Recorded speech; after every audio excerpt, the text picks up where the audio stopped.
जय हिंद दोस्तों। तो चलिए हम लोग शुरू करते हैं। आज हम लोग का ये लास्ट टॉपिक होने वाला है टिश्यू के रिगार्डिंग एनिमल टिश्यू, है ना, जंतु उत्तक, है ना। तो एक एक करके देखेंगे। 4 भाग में इसको विभाजित किया गया है, 4 भाग में कैटेगराइज किया है, क्लासिफाई किया गया। एक एक करके हम लोग देखेंगे। सबसे पहले तो एनिमल टिश्यू को हम लोग 2 भाग में बांटे हम लोग, किसमें, तो सिंपल और कॉम्प्लेक्स। जैसा कि परमानेंट टिश्यू को हम लोगों ने डिवाइड किया था। सिंपल टिश्यू वही हो गया, सिंपल एनिमल टिश्यू, जो कि 1 टाइप ऑफ सेल से बना हुआ है। और कॉम्प्लेक्स टिश्यू क्या होगा, जो हम लोग का मेनी टाइप ऑफ सेल से बना हुआ है। ओके, तो ये चीज़ पहले ही मैंने बता दिया है। चलिए, ये सिंपल जो है, सिंपल टिश्यू एक भाग में इसको बांटा है, जो कि है क्या कहते हैं, एपिथेलियल टिश्यू। ओके, और जो कॉम्प्लेक्स टिश्यू है ये 3 भाग में बांटा गया है। ये क्या क्या है, तो ये हम लोग का हो गया, पहला हो गया कनेक्टिव टिश्यू, दूसरा मस्कुलर टिश्यू, तीसरा नर्वस टिश्यू। ठीक, अगर हिंदी में बात करें तो एपिथेलियल का हम लोग एपिथेलियल टिश्यू ही कहते हैं। लेकिन अगर बात करें कनेक्टिव टिश्यू, है ना, कनेक्टिव टिश्यू को हम लोग क्या कहेंगे, तो कनेक्टिव टिश्यू को हम लोग कहते हैं संयोजी उत्तक। कनेक्टिव टिश्यू क्या कहते हैं, तो इसको कहते हैं संयोजी उत्तक, संयोजी। और मस्कुलर को क्या कहते हैं, तो हम लोग क्या कहते हैं, पेशीय उत्तक, पेशीय उत्तक। और नर्वस टिश्यू क्या कहते हैं, तंत्रिका उत्तक, या फिर तंत्रिका तंत्र भी बोल सकते हैं, तंत्रिका उत्तक। ओके, तो ये 4 भाग में हम लोग क्या है, हम लोग का एनिमल टिश्यू हम लोग का डिवाइड किया गया। एक एक करके सभी का हम लोग देखेंगे फंक्शन क्या है और किस हिसाब से इसका परफॉर्मेंस रहता है। एपिथेलियल टिश्यू फिर जो है हम लोग का कितना भाग में, तो 6 भाग में यहाँ बांटा है। कौन कौन सा है वो देखते हैं। पहला सिंपल स्क्वेमस एपिथेलियम, दूसरा क्या है हम लोग का स्टेटिफाइड स्क्वेमस एपिथेलियम, तीसरा हम लोग क्या है, कॉल्यूमिनर एपिथेलियम, चौथा सिलिएटेड कॉल्यूमिनर एपिथेलियम, और पांचवा क्यूबॉइडल एपिथेलियम, और छठा क्या, ग्लैंडुलर एपिथेलियम।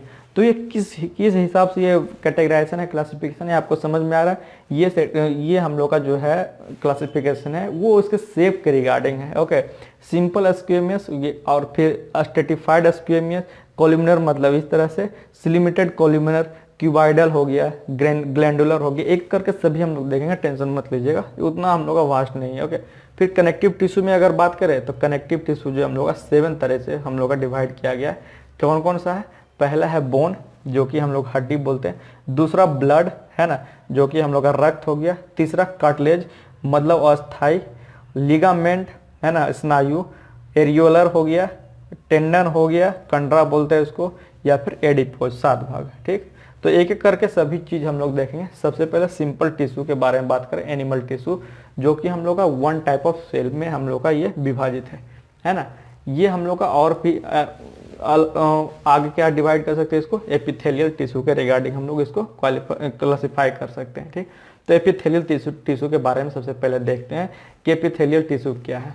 एपिथेलियल टिश्यू है क्या, जो cell of the epithelial tissue are closely packed या फिर टाइटली पैक्ड बोल सकते हैं। एक कंटिन्यूअस लेयर ऑफ शीट बनाता है ना, और एक क्या है, कंटिन्यूअसली पैक्ड है, और क्या बनाएगा, एक कंटिन्यूअस शीट बनाता है। अभी देखेंगे इसका फिगर भी किस तरीके से, ये देखिए, ये इस तरीके से है ना। चूंकि हम लोग का टाइटली पैक्ड है तो इंटरसेलुलर स्पेसेस, 2 सेल के बीच में स्पेस हम लोग का नहीं बनेगा।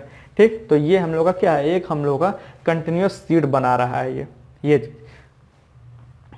ये देखिए, ये जो है हम लोग का क्या है, इन दोनों के बीच में कोई भी हम लोग का जगह नहीं है। ये एक दूसरे से पूरा टाइटली पैक्ड है और क्या कर रहा है, कंटिन्यूअस शीट यहाँ पे बना रहा है। It is separated from underlying tissue bye an extra cellular basement membrane. ये जो है सेपरेट क्या किससे हो रहा है, तो एक अलग तरह का टिश्यू से सेपरेट हो रहा है, जो कि अभी मैं दिखाऊंगा, है ना। देखिए, ये जो सेपरेट हो रहा है, ये अलग तरह का जो टिश्यू है, ये एपिथेलियल टिश्यू है। ये जो हम लोग का ये जितना भी तरह है वो एपिथेलियल टिश्यू है। और ये हम लोग का कनेक्टिव टिश्यू है। कनेक्टिव टिश्यू कहने का मतलब क्या मैंने बोला था, संयोजी उत्तक। ओके, ये हम लोग का जो एक्स्ट्रा जो सर्कुलर फाइब्रस बेसमेंट मेम्ब्रेन है, ये इसी से हम लोग का क्या हो रहा है, एपिथेलियल टिश्यू को अलग कर रहा है एक दूसरे से। ओके, तो यही जो बेसमेंट मेम्ब्रेन है वो क्या कर रहा है, हम लोग का एक टिश्यू को दूसरे टिश्यू से क्या कर रहा है, अलग करने का काम कर रहा है। ओके, ये चीज़ मैं बोल रहा था। ठीक, तो एपिथेलियल टिश्यू किस में प्रेजेंट रहता है, तो ये हम लोग का स्किन में प्रेजेंट रहेगा। ठीक, स्किन में प्रेजेंट रहेगा। एपिथेलियल टिश्यू बोल सकते हैं ना क्या, कि आपको जो है मतलब कि डायरेक्ट कांटेक्ट दूसरे से नहीं बनाने देता है ना। जैसे मैं अगर बात करूं स्किन के बारे में, तो क्या है, स्किन स्किन जो है हम लोग का मसल से डायरेक्ट कांटेक्ट नहीं बनाने दे रहा है। मसल्स को कवर करने के लिए हम लोग क्या दिया हुआ, स्किल दिया। अब जैसे भोजन खा करते हैं, तब भोजन से हम लोग का डायरेक्ट कांटेक्ट नहीं होता, उसके लिए क्या है, हम लोग का वेसल्स दिया हुआ, नली दिया हुआ है, ठीक। तो उसके अंतर्गत ही वो जाएगा, वो चीज़ समझिए। जैसे श्वास ले रहे हैं, है ना, हम लोग ब्रेथ कर रहे हैं, तो डायरेक्ट हम लोग के हवा नहीं, उसके लिए हम लोग का नाक जो है प्रोवाइडेड है। तो इस ये सब जो है एपिथेलियल टिश्यू का एग्जांपल है। अभी सब उसी में आएगा, देखिएगा। स्किन हो गया, स्किन जैसा कि मैंने बताया आपको। लाइनिंग ऑफ द माउथ, अब देखिए माउथ का भी लाइनिंग है, डायरेक्ट कॉन्टेक्ट नहीं होता है हम लोग क्या, उसके लिए हम लोग का लाइनिंग दिया हुआ है, ठीक। ये सब जो है एपिथेलियल टिश्यू है, okay. Lining of blood, blood में भी लाइनिंग है, ठीक, ब्लड में भी लाइनिंग है, वो डायरेक्ट हम लोग कांटेक्ट नहीं बना सकते हैं। ये वो सब चीज़ क्या है हम लोग का। या फिर एल्वियोलाई ऑफ लंग, लंग में क्या है, डायरेक्ट हम लोग क्या, डायरेक्ट हम लोग का अटैचमेंट नहीं होता, एल्वियोलाई के थ्रू होता है वो, ठीक। यहाँ पर जैसा कि आप लोग देख रहे हैं, ओके। या फिर और अगर बात करें किडनी का ट्यूब्यूल्स का, है ना, किडनी में भी क्या है, डायरेक्ट हम लोग का फिल्ट्रेशन नहीं होता है, हम लोग या तो उसको टच नहीं करते, एक कवरिंग पार्ट वहाँ पे दिया गया है सभी चीज़ के लिए, ताकि जो है डायरेक्ट कांटेक्ट ना बना पाए। एक टिश्यू को दूसरे टिश्यू से अलग करने के लिए जो हम लोग का टिश्यू प्रोवाइडेड है, उसको कह सकते हैं एपिथेलियल टिश्यू है। डायरेक्ट कांटेक्ट जो है एक दूसरे से नहीं बना रहा है, एक जो है सेपरेट करने के लिए जो है हम लोग का एपिथेलियल टिश्यू सभी के लिए दिया गया है। और जैसा कि हम लोग ने देखा किसमें प्रेजेंट रहता है, स्किन में, lining of the mouth, lining of the blood vessel, alveoli of the lung, kidney tubules, ये सब जो है एपिथेलियल टिश्यू का हम लोग का क्या है, तो एग्जाम्पल्स है ये सब, ओके। ये आपको याद रखना है। देखिए यहाँ पर दिया, it forms a protective covering of the animal body. जैसा कि मैं बोल रहा हूँ ना, डायरेक्ट कांटेक्ट नहीं होता है, ये हम लोग का क्या है, कवरिंग पार्ट एक बना रहा है। जैसे मैं बोल रहा हूँ ना, स्किन क्या है, मसल से डायरेक्ट कांटेक्ट नहीं बनाने दे रहा हम लोग का, हाथ से भी छुएगा तो डायरेक्ट कांटेक्ट नहीं हो रहा। या फिर दूसरा चीज जो क्या कर रहा है, मसल्स को डायरेक्ट जो है हम लोग का डायरेक्ट कांटेक्ट नहीं करने दे रहा है, वो हम लोग का स्किन क्या कर रहा है, एक कवरिंग लेयर प्रोटेक्शन बना रहा है वहाँ पे। तो वो चीज़ है, सेम चीज सभी चीज में। It also act as barrier to keep different body system separate from each other. और जैसे एक टिश्यू या फिर एक बॉडी से दूसरे बॉडी या पार्ट से सेपरेट करने के लिए भी हम लोग का क्या है, एपिथेलियल टिश्यू प्रोवाइडेड रहता है एनिमल टिश्यू के regarding. Since there are no intercellular spaces, the permeability of this cell play an important role in regulating the exchange of material between the body and external environment. जैसा कि हम लोगों ने देखा था किसमें, तो अस्टोमाटा में हम लोगों ने क्या देखा था, उसमें हम लोग का क्या था, परफोरेटेड पोर्स था, जिससे क्या हो रहा था, हम लोग का एक्सचेंज ऑफ गैसेस हो रहा था। क्योंकि यहाँ भी क्या, इंटरसेलुलर स्पेसेस, जैसा कि हम लोग ने देखा टाइटली पैक्ड है, तो हम लोग का इंटरसेलुलर स्पेसेस नहीं होगा, तो हम लोग का एक्सचेंज ऑफ मटेरियल कैसे हो, उसके लिए हम लोग क्या है, उसके लिए हम लोग क्या प्रदान किया गया है, तो परमिएबिलिटी है। जैसे मैं स्किन के बारे में फिर से मैं बात कर रहा हूँ, तो स्किन में क्या है, हम लोग का कोई भी जैसे पानी निकलने के लिए है, या फिर एक्सचेंज ऑफ गैसेस के लिए क्या, स्मॉल पोर्स दिया गया। तो सभी चीज़ में उसी तरह से परमिएबिलिटी यहाँ पे बहुत बड़ा इन्वायरमेंट रोल प्ले करता है।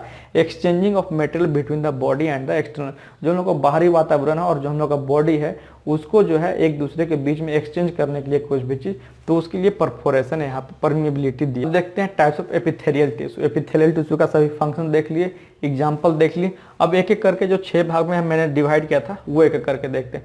जैसे सिंपल स्क्वेमस एपिथेलियम, वो क्या होता है, ये देखिए, ये हम लोग का सिंपल स्क्वेमस एपिथेलियम है, जो कि क्या होता है, इसका जो कोशिका होता है बहुत ही पतला होता है, फ्लैट होता है, और एक डेलिकेट लाइनिंग होता है, जैसा कि आप लोगों को फिगर में दिख रहा है आप लोग को यहाँ पर, ठीक। ये कहाँ प्रेजेंट रहता है, तो lining of blood vessel, lungs, alveoli, oesophagus, lining of mouth, है ना, ब्लड का वेसल का लाइनिंग में रहेगा, लंग्स एल्वियोलाई में, ओइसोफेगस मतलब ये हम लोग ग्रस का नली, है ना, और lining of the mouth, mouth का लाइनिंग में, जैसा कि फिगर में आप लोगों को मैंने दिखाया था, ओके।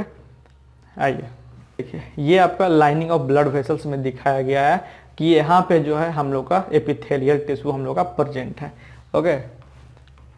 ये हम लोग का लंग्स एल्वियोलाई में दिखाया गया, जो पिछला फिगर में मैंने, ये ओइसोफेगस का है, ये हम लोग ग्रसिका नली का है, ये दिखाया गया कि एपिथेलियल टिश्यू हम लोग का प्रेजेंट है। और ये हम लोग का लाइनिंग ऑफ माउथ। फंक्शन इसका क्या है, सिंपल स्क्वेमस एपिथेलियम का फंक्शन क्या है कि transportation of substances through selectively permeable membrane. Transportation कैसे करेगा सब्सटेंस का एक जगह से दूसरी जगह, तो सिलेक्टिवली परमेबल मेम्ब्रेन मतलब वर्णात्मक परागम्य झिल्ली, याद कीजिए जो हम लोगों ने पढ़ा था कोशिका में, उसी के थ्रू हम लोग क्या करेगा ट्रांसपोर्टेशन करेगा, यही इसका फंक्शन है हम लोग का, ठीक, प्लाज्मा मेम्ब्रेन हम लोग का।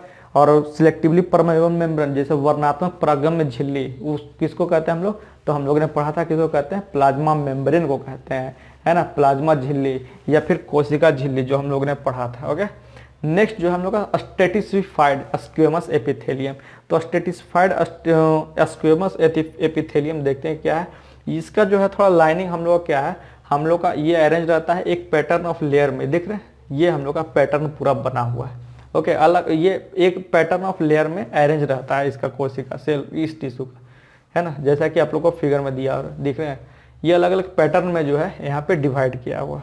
ओके, नेक्स्ट जो है ये कहाँ रहता है, तो ये आउटर लेयर ऑफ स्किन में रहेगा। ये जो आउटर लेयर ऑफ स्किन जो मैं बार बार दिखा रहा हूँ हाथ में, वही जो है हम लोग क्या है, तो आउटर लेयर ऑफ स्किन में ये प्रेजेंट रहेगा। ये चीज़ दिखाया हुआ है, देखिए यहाँ पर होगा कहीं पे लिखा हुआ, ये देखिए बेसमेंट मेम्ब्रेन हो गया ये। ओके, ये चीज़ें यहाँ पर ये है, ये जो है ये पार्ट जो इसको जो है आपको जो है मैग्नीफाई करके यहाँ पे दिखाया गया, और ये जो है अलग अलग लेयर में बना हुआ, इसी को हम लोग क्या कर रहे हैं, स्ट्रेटिफाइड स्क्वेमस एपिथेलियम। ओके, ये अलग अलग लेयर में डिवाइड रहा। फंक्शन क्या है इसका कि बॉडी को प्रोटेक्ट, बॉडी ऑर्गन को प्रोटेक्ट करना, किसके और क्या करना, prevent wear and tear of skin, है ना, इसको ये जो जनरली हम लोग बोल सकते हैं स्किन में ही पाया जाता है, और ये क्या करेगा बॉडी ऑर्गन को प्रोटेक्ट करेगा। स्किन क्या करता है, बॉडी ऑर्गन को प्रोटेक्ट कर रहा है, और क्या करेगा प्रिवेंट करेगा वियर और टियर, स्किन का वियर और टियर से प्रोटेक्ट करेगा हम लोग का, ठीक, ये हम लोग का फंक्शन हो गया। वियर और टियर मतलब डैमेज का इसी तरह से खतरा ना हो। बात करें तीसरा में कॉलमनर एपिथेलियम के बारे में। कॉलमनर एपिथेलियम क्या है, ये देख रहे हैं, कॉलमनर नाम से ही कंफर्म है कि ये कॉलम की तरह बना रहता है। हम लोग का एपिथेलियम टिश्यू किस तरह, एक कॉलम की तरह बना था, लेकिन अब इसका फंक्शन और कहाँ पाया जाता है वो देख लेते हैं। एज लाइक पिलर, जो कि मैंने बोला कॉलम लाइक, ये प्रेजेंट रहता है हम लोग कहाँ, तो इनर लाइनिंग ऑफ इंटेस्टाइन में, है ना, या तो स्मॉल इंटेस्टाइन बोल लीजिए या लार्ज इंटेस्टाइन में बोल दीजिए। चूंकि हम लोग का इंटेस्टाइन का जो हम लोग का नली रहता है ना, वो हम लोग का बहुत लंबा लंबा चाहिए, तो वहाँ पर जो है कॉलमनर एपिथेलियम वहाँ पे मदद करता है, ठीक। तो चलिए ये हम लोग का कॉलमनर एपिथेलियम देख रहे हैं, ये इंटेस्टाइन जो बना हुआ इस तरह से देख रहे हैं, ये चीज़, ये हम लोग का कॉलमनर एपिथेलियम टिश्यू है। ओके, इसका फंक्शन क्या है, secret digestive enzymes and perform absorption of nutrients from digestion of food. Intestine का काम क्या है, स्मॉल इंटेस्टाइन का काम क्या है, हम लोग का absorption of nutrient, digestive food को डाइजेस्ट करना, या फिर डाइजेस्ट कैसे करता है, एब्जॉर्ब करके करता है डाइजेस्ट, मतलब खाना को कैसे पचाएगा, तो हम लोग को उसका क्या है डाइजेस्ट करके हम लोग को पचाता है, ठीक। ये वो कैसे होता है, तो उसमें जो है बहुत सारा अलग अलग डाइजेस्टिव एंजाइम सीक्रेट करके रखता है स्मॉल इंटेस्टाइन के द्वारा, तो वो इसका फंक्शन हो गया। वो क्या है, हम लोग कॉलमनर एपिथेलियम। तो सभी चीज़ किसके अंतर्गत आ रहा है वो चीज़ आपको याद रखना है। जैसे कॉलमनर एपिथेलियम के अंतर्गत क्या आ गया, तो इनर लाइनिंग ऑफ इंटेस्टाइन। अब जैसे मैंने बोला था स्किन का, स्किन में क्या था, तो स्किन में जैसा हम लोगों ने देखा था क्या था, तो स्किन में हम लोग का जो था स्ट्रेटिफाइड स्क्वेमस एपिथेलियम था। तो इस तरह के सभी आप लोग को याद रखना पड़ेगा। ओके, तो और नेक्स्ट में चलते हैं हम लोग, नेक्स्ट टाइप जो हम लोग का सिलिएटेड कॉलमनर एपिथेलियम, है ना। नेक्स्ट जो टाइप है हम लोग का सिलिएटेड कॉलमनर एपिथेलियम, इस तरीके से हम लोग का होता है। ये भी कॉलमनर होता है, लेकिन हम लोग का इस तरह से मतलब कि निकला पार्ट रहता है, ठीक। ये चीज़ इसमें देखिए क्या है, columnar epithelium having like hair projection. ये जो ऊपर जो निकला हुआ है, ये भी हम लोग कॉलमनर एपिथेलियल के अंदर बोल सकते हैं उसको, लेकिन इसमें क्या हेयर लाइक प्रोजेक्शन यहाँ पर निकला हो रहा था, प्रोजेक्ट किया हो रहा था। ये कहाँ रहेगा, तो रिस्पिरेटरी ट्रैक्ट में रहेगा, हम लोग का जो रिस्पिरेटरी ऑर्गन है उसमें रहेगा, ये चीज़ ग्रसिका नली में। ओके, तो ये चीज़ आप लोगों को, इसका फंक्शन क्या है वो देख लेते हैं। Due to movement of the cilia the mucus and air is pushed forward to the clean the respiratory tract. अब ऐसे मूवमेंट ऑफ सिलिया जो हम लोग ऐसे करते हैं, है ना, तो हम लोग क्या होता है उसके कारण जो हम लोग का म्यूकस जो और एयर पुस्ट होता है नीचे की तरफ, तो उसको क्लीन करने के लिए, रिस्पिरेटरी ट्रैक को क्लीन करने के लिए हम लोग क्या है सिलिएटेड कॉलमनर एपिथेलियम टिश्यू दिया गया। तो ये चीज़ आप लोगों को ध्यान रखना है। सभी जो है अलग अलग जो एपिथेलियम, ये देखिए जो हम लोग का पुश होते जा रहा है या क्लीन होते जा रहा है, ओके, तो ये एनिमेशन के जरिए यहाँ पे दिखाया गया है। नेक्स्ट जो है हम लोग का एपिथेलियम टिश्यू है, वो है क्यूबाइडल एपिथेलियम। और ये कहाँ रहता है, और ये देखिए क्यूबाइडल शेप जो दिख रहा होगा आपको क्यूबाइडल फॉर्म में है, तो इसको हम लोग बोले क्यूबाइडल एपिथेलियम। क्यूब शेप का है, जैसा कि मैंने आप लोग को बोला। ये कहाँ प्रेजेंट रहता है, तो lining of tubules and ducts of salivary gland. ये कहाँ मौजूद रहेगा, तो किडनी ट्यूबल में है और हम लोग का सेलिब्री ग्लैंड में, डक्ट ऑफ सेलिब्री ग्लैंड। इसका फिगर मैं दिखाता हूँ कहाँ है, देखिए ये देखिए, ये हम लोग का है, ये हम लोग का क्या दिखाया, किडनी का दिखाया, किडनी का लाइन ट्यूब्यूल्स में दिखाया गया। ये हम लोग का, ये आपका जो है बोल सकते हैं माइक्रोस्कोपिक व्यू यहाँ पे दिखाया गया। किस तरह का शेप है, तो क्यूबाइडल टाइप का यहाँ पे शेप है, आप लोगों को दिख रहा होगा। हाइट कितना है दिख रहा होगा। दोनों जो है ये कनेक्टिव टिश्यू है ऊपर, ये जो ऊपर वाला है ये कनेक्टिव टिश्यू है, ये नीचेला एपिथेलियम टिश्यू है। एपिथेलियम टिश्यू करता है क्या है, एक टिश्यू को दूसरे टिश्यू से अलग करने के लिए, या फिर एक बॉडी पार्ट से दूसरे बॉडी पार्ट को अलग करने के लिए हम लोग का एपिथेलियम टिश्यू है। लेकिन हम लोग पढ़ रहे हैं क्यूबाइडल एपिथेलियम के बारे में, तो क्यूबाइडल एपिथेलियम हम लोग कहाँ पर प्रेजेंट रहेगा, तो लाइनिंग ऑफ किडनी ट्यूबल और डक्ट ऑफ सेलिब्री ग्लैंड, वो भी मैं दिखाता हूँ। तो डक्ट ऑफ सेलिब्री ग्लैंड में क्या है, ये देखिए डक्ट ऑफ सेलिब्री ग्लैंड में यहाँ पे ये इसका माइक्रोस्कोपिक व्यू। ओके, तो सभी पूरा मतलब कि डायग्राम से आप लोगों को दिखा दिया गया। आप लोगों को it helps in the observation of useful material को एब्जॉर्ब करने का काम में लाता है from urine before it is passed out, and also help in the secretion of saliva, है ना। सलाइवा का सिक्रेट करने में भी काम में आएगा और यूजफुल मटेरियल को एब्जॉर्ब करने में भी आपका क्यूबाइडल एपिथेलियम टिश्यू का यही फंक्शन है आपका। ओके, इसमें एक लास्ट जो हम लोग का कौन है, ग्लैंडुलर एपिथेलियम। ग्लैंडुलर एपिथेलियम कुछ इस प्रकार का है, ठीक। ग्लैंडुलर एपिथेलियम या तो सेक्रेटरी यूनिट भी कह सकते हैं इसको। ये देखिए डक्ट के थ्रू, ये जो हम लोग ग्लैंडुलर एपिथेलियम का ये हम लोग का दिखाया गया है। ओके, इसका क्या है, some time a portion of epithelium tissue fold inward to form multicellular gland. ये क्या है, ये इनवर्ड की तरफ हम लोग का फोल्ड कर रहा है, ये क्यों, तो हम लोग का मल्टीसेलुलर ग्लैंड फॉर्म करने के लिए। ओके, अब इसका देख लेते हैं कहाँ प्रेजेंट रहता है और हम लोग का इसका जो है फंक्शन क्या है। ओके, देखिए तो फंक्शन क्या है इसका, तो it perform function of secreting substance like sweat, while, mucus from the skin. Skin से हम लोग का कोई भी सब्सटेंस जैसे स्वेट मतलब कि पसीना, वाइल मतलब कि तेल, और म्यूकस को हम लोग का सिक्रेट करने के लिए हम लोग क्या है, ग्रैनुलर एपिथेलियम टिश्यू यहाँ पर प्रोवाइड किया गया। तो ये टोटल जो हम लोग क्या था, टोटल हम लोग का ये पूरा आपका जो है दिया गया। ये देखिए वाइल का हम लोग का सिक्रेशन है, ये स्वेट का है, ये इंडोक्राइन स्वेट ग्लैंड है, ये एरिएटर पीली मसल्स है। तो ये आपका जो है एक पूरा मतलब सेपरेट से सभी दिखाया कैसे कैसे जो सिक्रेट करता है सब्सटेंसेस को अलग अलग। तो हम लोग का जो है सिंपल टिश्यू जो कि हम लोगों ने एपिथेलियल टिश्यू के अंतर्गत देखा, वो सभी चीज़ हम लोगों ने देख लिया। 6 टिश्यू वो भी मतलब एपिथेलियल टिश्यू के अंतर्गत था, एक लाइन का। तो आप लोगों को ध्यान रखना है कि स्किन में कौन रहता है, हम लोग का रेस्पिरेटरी में कौन रहता है, हम लोग का लाइनिंग ऑफ किडनी में कौन रहता है। तो सभी में स्पेसिफाई करके पूछ सकता है, या तो अगर नहीं पूछे तो डायरेक्ट एपिथेलियम टिश्यू आप लोग टिक कर सकते हैं। अब दूसरा जो है कम्प्लेक्स टिश्यू, जटिल ऊतक। इसके अंतर्गत हम लोग का 3 टिश्यू है, एनिमल टिश्यू अभी पढ़ रहे हैं हम लोग। तो इसके अंतर्गत 3 चीज़ था हम लोग का। हम लोग क्या क्या था, तो हम लोग का एक कनेक्टिव टिश्यू हो गया है ना, एक मसल टिश्यू हो गया, और एक हम लोग का नर्वस टिश्यू हो गया, है ना। तो तीनों इसमें हम लोग देखें, लेकिन सबसे पहले कम्प्लेक्स टिश्यू के बारे में जानते हैं क्या होता है। तो जानते हैं हम लोग कि एक से ज़्यादा सेल से जो हम लोग का बना हुआ रहता है उसको हम लोग कम्प्लेक्स टिश्यू के अंतर्गत डिफाइन करते हैं। दे वर्क टुगेदर, ये सब तो आपका बेसिक चीज़ है। अब देखते हैं टाइप्स ऑफ कम्प्लेक्स टिश्यू। पहला कनेक्टिव टिश्यू। ये कनेक्टिव टिश्यू हम लोग का क्या है, कनेक्टिव टिश्यू को हम लोग बोलते हैं संयोजी ऊतक। संयोजी ऊतक कहने का मतलब क्या है, हिंदी में क्या है, हिंदी में बोला संयोजी ऊतक। जहाँ मैं नहीं लिख रहा हूँ वहाँ टेंशन मत लीजिएगा, मैं उसको रिपीट कर दे रहा हूँ, है ना, मैं पूरा नहीं लिख पा रहा हूँ। कनेक्टिव टिश्यू क्या बोले, संयोजी ऊतक। तो संयोजी ऊतक जो है आपका जो है विभिन्न जगह देखा जा सकता है, जैसे ब्लड में, कार्टिलेज में, बोन में, या फिर लूज कनेक्टिव टिश्यू, इसमें भी सभी में आपका जो है देखा जा सकता है। कनेक्टिव टिश्यू सभी जो है कनेक्टिव टिश्यू ये सब में पाया जाता है। सभी बोल सकते हैं ये एक एग्जाम्पल है कनेक्टिव टिश्यू का। ओके, ज़्यादा क्वेश्चन पूछता है ब्लड का है, ब्लड जो हम लोग क्या है, कनेक्टिव टिश्यू है। तो कनेक्टिव टिश्यू क्यों हम लोग ब्लड को पहले अगर बात करें कि ब्लड क्यों हम लोग कनेक्टिव टिश्यू हम लोग का है, कैसे आप लोग जस्टिफाई कर सकते हैं हम लोग कि ब्लड जो है हम लोग का, ब्लड जो हम लोग का कनेक्टिव टिश्यू है। तो कनेक्टिव टिश्यू जो है ना मैट्रिक्स का, अधात्री बोलते हैं उसको, है ना, अधात्री से हम लोग कंसिस्ट किया रहता है कनेक्टिव टिश्यू, जिसको हम बोल रहे हैं संयोजी ऊतक। ओके, देखते हैं इंट्रासेलुलर सब्सटेंसेस रहता है, मैट्रिक्स को कहते हैं। ठीक, the cells are embedded in the matrix, जो भी सेल रहेगा ना हम लोग क्या रहा मैट्रिक्स में एम्बेडेड रहेगा, मतलब कि फिक्स्ड रहेगा वो। देखिए, the nature, density and amount of the matrix differs depending upon the function of the particular